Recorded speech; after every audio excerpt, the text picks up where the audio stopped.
ছেলেদের সাথেই খান না আলাদা খান? ছেলেরা আলাদা খাই দিতে। তোরা আলাদা খান? ও, আমাদের চাষি আছে, হ্যাঁ চাষি সব আলাদা খান। হ্যাঁ। এই প্রচণ্ড রোদে আঙ্কেল এই জঙ্গলটা পরিষ্কার করতেছে, আর এই জন্য আমি তার কাছে গেলাম এবং তার সম্পর্কে একটু জানার চেষ্টা করলাম। বাকিটা ইতিহাস। আঙ্কেল,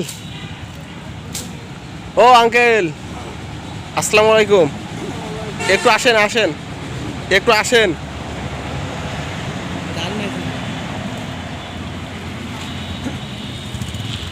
আপনার বাসা এইখানে?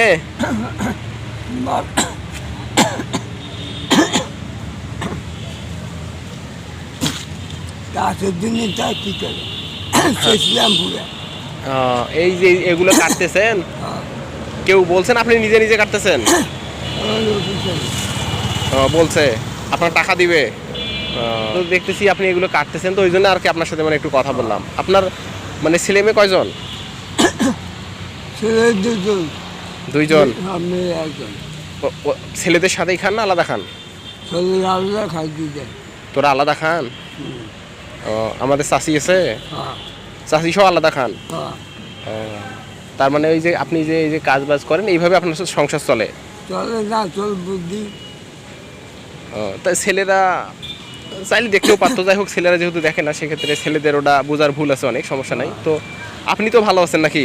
আলাদা। ছেলেদের প্রতি তো দোয়া আছে, দোয়া আছে। না দেখলেও দোয়া আছে। এইটাই আসলে বাবা মার একটা আসলে বৈশিষ্ট্য, যে ছেলেরা দেখুক বা না দেখুক তাদের প্রতি ভালোবাসাটা সবসময় থাকে। তবে আমার সব থেকে কোনটা জিনিস ভালো লাগছে জানেন, যে তোমার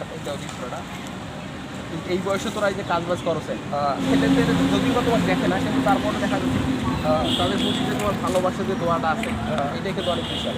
বাবা মা হিসেবে আসলে এই জিনিসটাই বাবা মারা এই জন্য সব থেকে বেশি মনে করে যে দয়াময় পৃথিবীতে। যত মানুষের সবার থেকে আপনজন বাপ মা, যদিও বা দেখে না কিন্তু তারপরেও বাপ মাও কিন্তু সন্তানের প্রতি দোয়াটা কিন্তু সবসময় থাকে যে ওরা ভালো করে সব নাকি।